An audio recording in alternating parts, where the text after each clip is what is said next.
Hello team and welcome to another ATP Geopolitics video with myself, Jonathan MS Pitts. It's Ukraine War Update Extra video and the extra tidbits and nuggets to get your teeth into to give you a greater understanding of the war in Ukraine.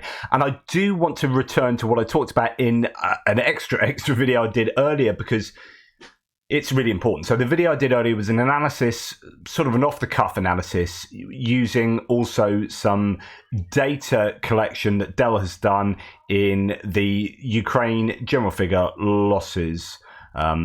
And my head was in front of some of the graphs. I'm so sorry about that. But anyway, I wanted to continue some of the thoughts because I've got a couple of things. I forgot to discuss the lack of air support from a Ukrainian point of view. Of course, we talked about it so much. It's so obvious. They don't have air superiority. They don't have air supremacy, superiority, advantage. And I think we're at the level where Russia have the air advantage, but essentially it's contested airspace. So when the Ukrainians are doing maneuvers, they're not getting air support for their frontline troops. And that, of course, made things incredibly difficult with kind of NATO guidance. They were being expected to do things that the Ukrainians were expected to do things that NATO never would have done without that air supremacy, right?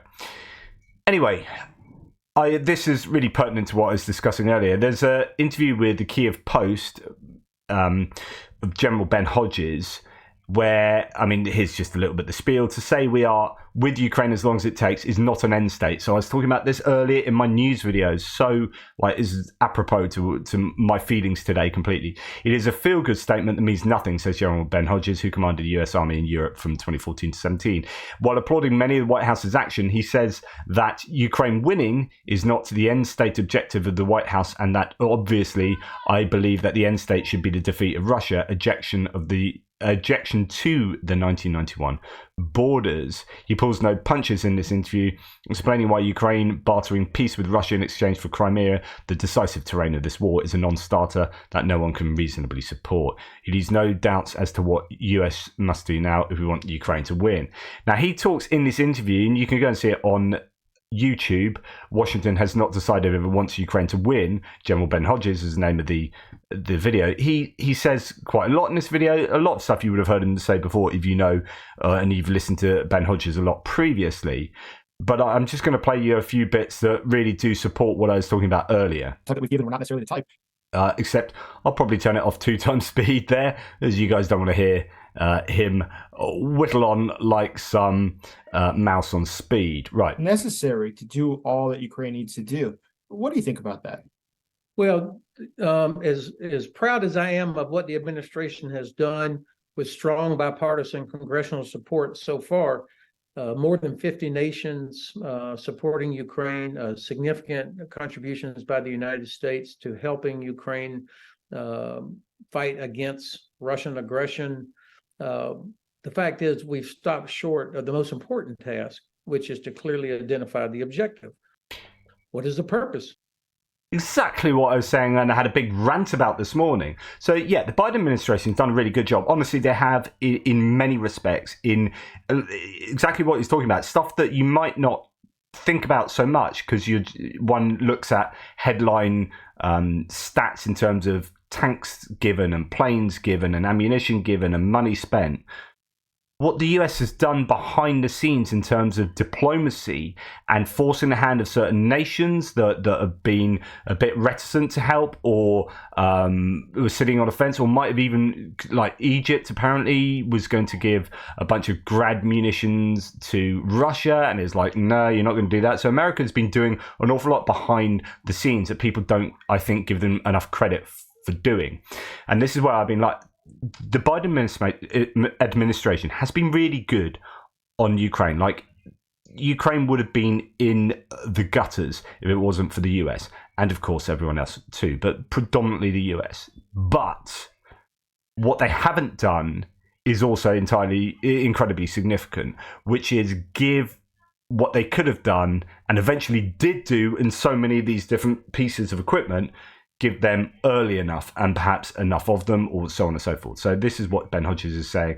But also, he taught, that's what he often says, but he also here explicitly talking about the importance of setting out the objective of helping Ukraine. What is the goal here? Be really clear on that, because unless you're clear on the goals, you can't plan towards achieving those goals if the goals are too vague. Of doing all this. So which is to clearly identify the objective. What is the purpose of doing all this? To say that we're with Ukraine for as long as it takes is not an end state. That's a feel-good statement that means nothing, actually. And so I think the administration has got to clearly identify what is our purpose, what is the objective. Obviously, I believe that end state should be the defeat of Russia, eject them back to the 1991 borders. That's what the Ukrainians have said their objective is. So sometimes people in the White House will say, well, it's up to the Ukrainians to decide no, they've said it very clearly numerous times. It's reestablished sovereignty of Ukraine. That means 1991 borders. But because the administration fails to do that, one of the outcomes or a manifestation of that is this incremental decision-making about what to provide. I mean, 100% agreement. In fact, he's basically saying, I'm really happy I came across this video after this morning's one of my kind of semi-rants, because he's saying exactly what I was saying. How long did we wait before they finally decided to provide 31 tanks, or to finally start training F-16 pilots, or to now finally deliver a version of ATACMS that we saw in action just a few days ago? This is because they are not committed to Ukraine winning. If they were committed to Ukraine winning, we would not hear any excuses about, well, you know, an Abrams tank burns too much fuel, takes too long to train pilots, only 8 of them can speak English. You know, I mean, all these ridiculous excuses. And then on ATACMS, you know, I heard 4 or 5 different excuses, including we don't have enough. But then you hear from the CEO of Lockheed, he's never been approached by DOD, by the Department of Defense. Can you make more? So such a good point. This is about a lack of political will and indecision. And by the way, you know, we did not have a. And he's right. Although, as I've said many times before, it's not just political will. It's, I think, army strategic will from the top echelons of the DOD and the advisors to Biden. So I don't think Biden's going to be making, like I said a million times, I don't think Biden's going to be making these big army weaponry calls without, you know, if all 100% of his army advisors are like, we need to give them that, and we need to give it loads of them, and we need to give them now, and Biden would be like, well, yeah, of course, let's do that. He's not going to be like, I'm the only one in the room that's going to say no, we ain't going to do that because escalation and blah blah blah. I think there are these other reasons going on, but it got to a point where those other reasons were either like the variables have changed, so that reason didn't then work at that point. So, for example, with ATACMS, you've got these new missiles coming online, and there's the idea that they're going to be producing a certain amount of these per month. Like, it could well be that the army was waiting for those to come online before giving them ATACMS, something like that. So I just think there are these other reasons that were being presented to Biden that fed into the eventual calculations, and luckily those calculations change over time. So but I think that probably wasn't good enough. Like, I think ATACMS could have been given earlier, and so I think that's a fault of the Biden administration as far as the whole government is concerned. So the Biden administration plus the DOD and Mark Milley and Lloyd Austin, all these people that are going to be advising on those weapons. I think that was a wrong strategic call, and ATACMS should have been given early, etc., etc., etc. A clear objective in Afghanistan.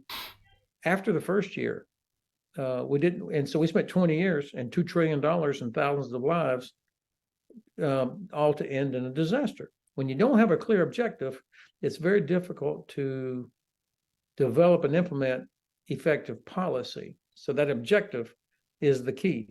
That's what the White House has got to do this, and they need to be confident, not worried about what might happen when Ukraine wins. Yes, of course, it will be humiliating for Vladimir Putin. Okay, is it in our interest to protect his ego? Is it in our interest to give them an easy off ramp? No, I mean, Russia has been an empire for 500 years. And until they are actually defeated and people are held accountable by The Hague and other for all their war crimes, then we're going to continue to deal with this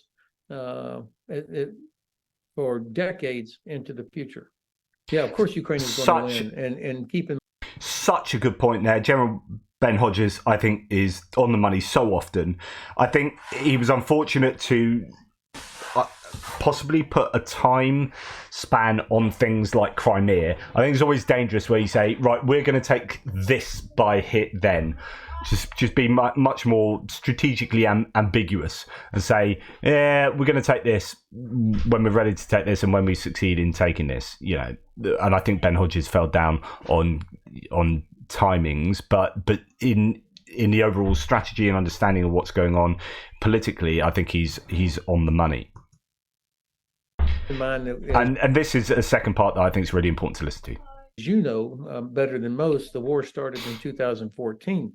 And after 9 years of war, Russia still only occupies less than a fifth of Ukraine. They're losing ground. They have not been able to destroy a single train or convoy bringing ammunition or equipment from Poland into Ukraine. The Black Sea Fleet is retreating, and Ukraine doesn't even have a navy. So I remain optimistic. Of course, if we, the West... That's a really good summary of like all the good things that Ukraine have achieved during the counteroffensive time period.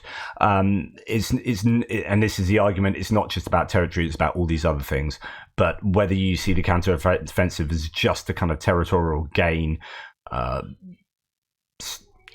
project, then obviously that might define how you answer the question as to whether it's a failure or a success. West would commit to Ukraine winning and deliver those things necessary to help them win versus delivering what's necessary to help them survive, this would end much sooner. But I think we know from history. That's going back to the idea of, yeah, we're in this for as long as it takes. Yeah, that doesn't tell us anything. We're in this to facilitate Ukraine winning, and we're going to do everything we can to make them win as quickly as possible. Then it's like, right, okay, let's go on with it. History that war is a test of logistics and it's a test of will. Clearly, the Ukrainians, people and soldiers, have superior will. They need us to provide those things necessary for them to actually win. Brilliant. So let's now pop into a couple of really good comments. I love you guys. You are the best YouTube community that exists on the planet, maybe the universe. So thanks for that. Andy Glastonbury here says, Ukraine's first objective was to stop the Russian advance, and it was a massive success. Its second objective, which was regain huge amounts of territory with minimum casualties, less so. This is interesting. It's not so much about moving forward, but stopping the Russians moving forward. He said they've stopped the Russians moving forward, and they then were less successful in moving forward themselves. You could argue up in the northeast, they've had less success in stopping the Russians, but you could also argue that that's really not very meaningful territory that they have lost to the Russians there. And he says, however, this can be measured against people's own expectation.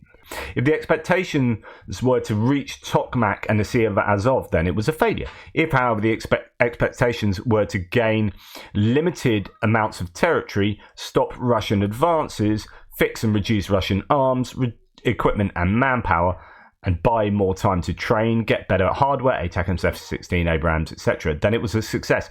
Now, this is interesting because he's saying that it's been a success in biding time for the Ukrainian forces. It might not be that they have been biding their time to prepare for this part of the counteroffensive, but actually to get the right equipment and maybe knowledge, intelligence, get themselves in the right place for the next one. I mean, this is now a long haul war, isn't it? And so there's the need to look beyond just this counteroffensive, and that the idea that it all has to happen by the end of this year. that this counteroffensive is the be all and end all, and if it's not successful now, well then let's down tools, go and have a smoko, and then start doing deals with Putin. That's not what it's about, and unfortunately, it's what many people I think intuitively have been kind of believing or pressured to think that way because of the political situation in places like the US, where you're thinking 2024 elections are coming. Things need to get sorted now because we can't guarantee what support Ukraine will get going forward, so on and so forth. That you can apply that to a number of different countries as well. But if you're just thinking of this militarily, from looking at how things are in Ukraine on the front lines, then ducks are being put in a row, and eventually you're going to have enough ducks to say now we're in a good place. And this is what I was talking about earlier with regard to attriting all the right bits of equipment to a point where you're like, okay, we're ready to go now. But unfortunately, that time elapsing has also meant that troop numbers and morale and energy and momentum has been affected negatively. So you may need to stop, get all the things in place, keep attriting with distance munitions, and then go again in another counteroffensive. It doesn't matter whether it takes 1, 2, or 3. We need to achieve the objective. Putting the time on it is the problem. And the other thing that I want to mention is just my opinion is that allies should just be giving every single distance weapon they possibly can. My opinion is that Ukraine can easily, as in it costs them no lives, to just absolutely batter the shit out of the Russians with missiles.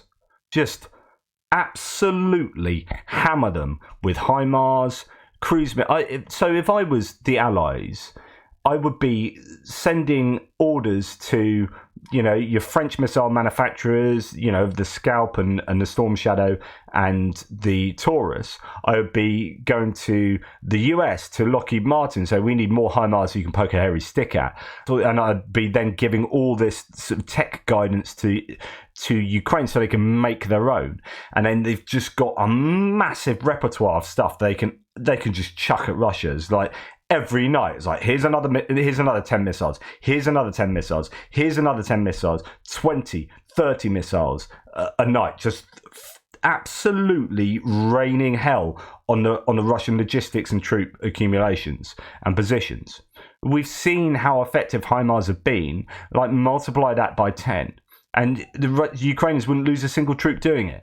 Or you can just grind your troops into trenches. So flatten those trenches. So it's about taking out every bit of air defense you can, taking out airfields with ATACMS, and then taking out Russian airfields from inside Russia with distance munitions that Ukrainians have made because other nations won't let them fire theirs into Russia, even though Russia can fire all of their stuff from Russia into Ukraine.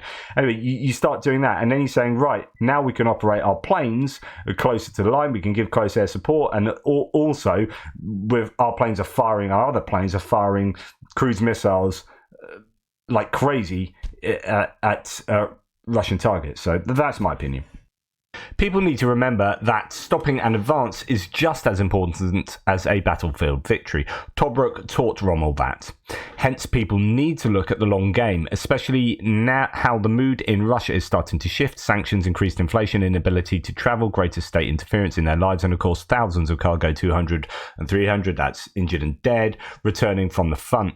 This war was never going to be won in its first 18 to 24 months, but they could have lost it. It's an important way of looking at it, changing the dynamic there, or changing the perspective, which is Ukraine have succeeded in not losing the war, and now they've got that foundation in place, they can go on and think about how they actually can win this thing. And the Ukraine are in a better position now than they were last year. The capabilities they have gone up. The capacity they've got in terms of ammunition is looking rosier as time goes by, as international partners ramp up production and they ramp up their own production. So I think that's important to point out. I just want to also drop into Frank van der Stam, great supporter of the channel. Thanks, Frank. Into his comment.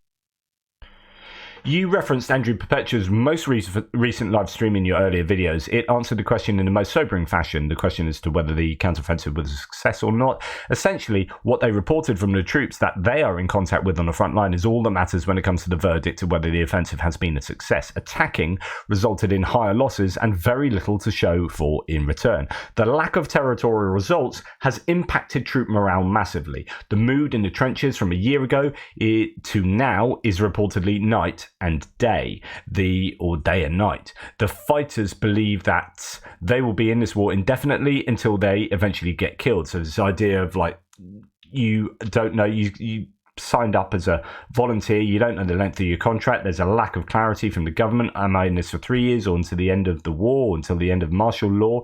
And that has affected people's mood as they think, oh, I'm just here in the trenches grinding it out until I die. The political game at home and abroad, the corruption scandals, the lack of kit that was pledged and never arrived, it all chips away from their belief in victory. No Leopard 2s have been pledged since January. The Abrams pledged in January only arrived a few weeks ago and haven't been seen in the front line. 1 million artillery shells were promised, and yet they received 300,000 so far. Air support, damn it, what a drag. Don't get me wrong, what the Ukrainians are doing is nothing short of heroic, but when your troops are disillusioned and lose their belief in victory, it is time to pause, reassess, and come up with a new plan. That new plan might be give the stuff like now rather than later. It's all about just everything now, and maybe it might be give all the long distance munitions you can think of. But yeah, thanks for that, Frank. A bit of a wake up call, it seems there. There's a comment pertaining to that from Andrew France before we go on to another comment by his with regard to American politics. He says strategic ambiguity, which is the idea that you are suitably vague in what you're planning on doing, so that either you're disguising what you are really doing, or that you are leaving your options open so you can kind of succeed either way because you were vague enough with what your objectives were. He says strategic ambiguity that I don't always agree with in every circumstance has been a fundamental anchor of American foreign and defense policies in many theaters since the end of World War II. However, strategic ambiguity should not be mistaken for a lack of planning or inability to properly read a particular situation. Sadly, a policy of strategic ambiguity coupled with a piecemeal supply of arms to Ukraine tends to lead one to believe in the statement that we are in this for as long as it takes might mean as long as it takes to completely destroy the Russian army's offensive capability, rather than so as long as it takes for Ukraine to liberate all of its territory. Or in fact, both statements may in reality be the same thing, only the time it takes to achieve one may be a bit longer than is required to achieve the other. Although I'm not sure which will take the longest, I'm reasonably sure that from an American policy objective, they are linked, and the deep state will continue. So that's people like Department of Defense, State Department, CIA, will continue to support Ukraine until both are achieved, even if the Senate and House have to play a funding catch-up, as they had to do in the past on occasions. And in fact, we're going to now go to more of a political comment from Andrew France pertaining to that difference between the House and the Senate.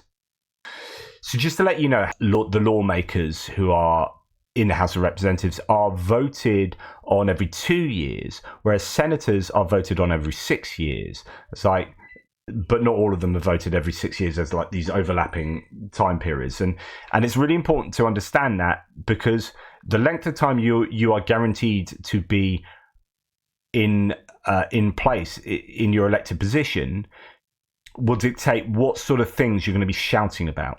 So if you're only in place for 2 years and you're accountable to your electorate, then you're much more likely to be doing things that will immediately benefit those people, which means you're going to be doing things that are far more domestically important, stuff to do with your local constituency, whereas senators ruling for 6 years are going to be taking a much longer view at things and thinking in terms of foreign policy more and these big ideas, because they're not thinking, well, every 2 years I'm going to be, as soon as you're in, you're straight away campaigning for your next election, because there's only 2 years away.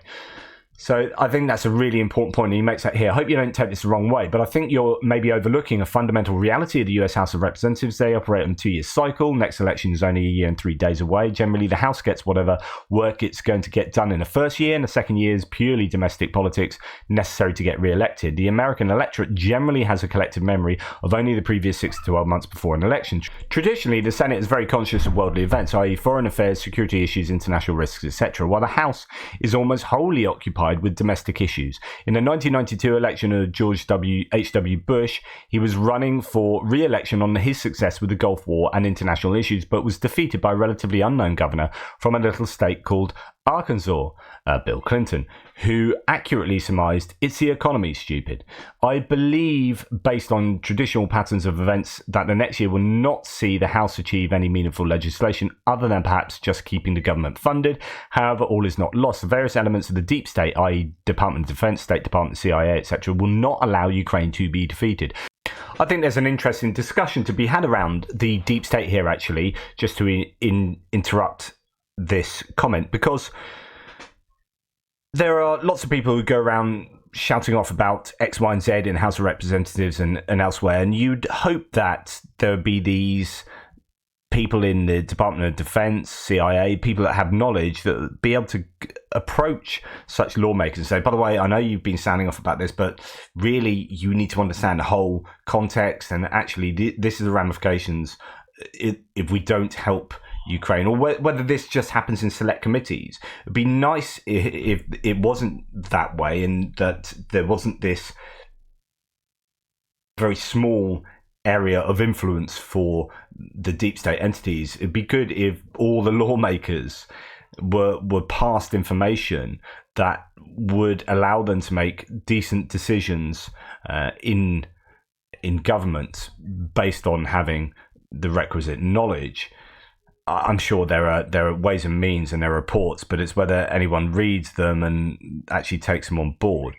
I feel that there is a difference between kind of long-term strategic thinkers and thought in government and movers and shakers in, say, the Department of Defense, and then 2-year House of Representatives lawmaker politicians who are really interested in getting themselves re-elected in the next election.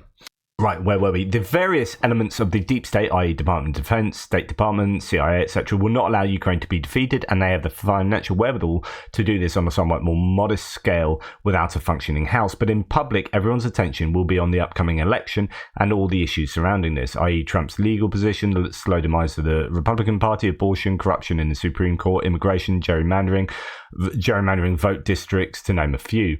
All actions from the Democrats will be focused on forcing the Republicans to make some bad or irrational decisions and prove their inability to govern, while organising at the grassroots level a hopefully massive turnout at the polls, which will give them the presidency and the majorities in both the Senate and the House.